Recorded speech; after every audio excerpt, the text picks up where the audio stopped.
আলোচনায় আসার একটা স্ট্যান্ড কিনা এটা? এটা অবশ্যই আমার কাছে মনে হয় যে এইগুলি যেহেতু একটা প্রক্রিয়ার পেছন দিয়ে গিয়েছে, তারা হেরে যাবে, আলোচনায় থাকবে, এটা নিয়ে বিতর্ক তৈরি করা আমাদের একটা সংস্কৃতি তৈরি হয়েছে। সেই বিতর্কর ফলে কিন্তু আজকের এই অবস্থা।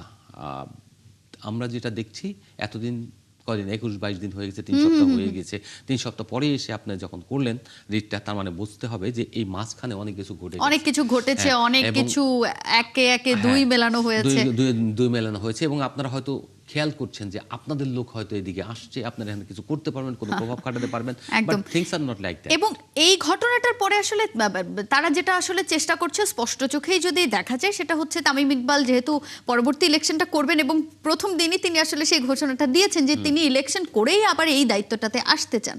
সো সেখানে একটু তামিম ইকবালের ইমেজ সংকটটাও হচ্ছে কিনা?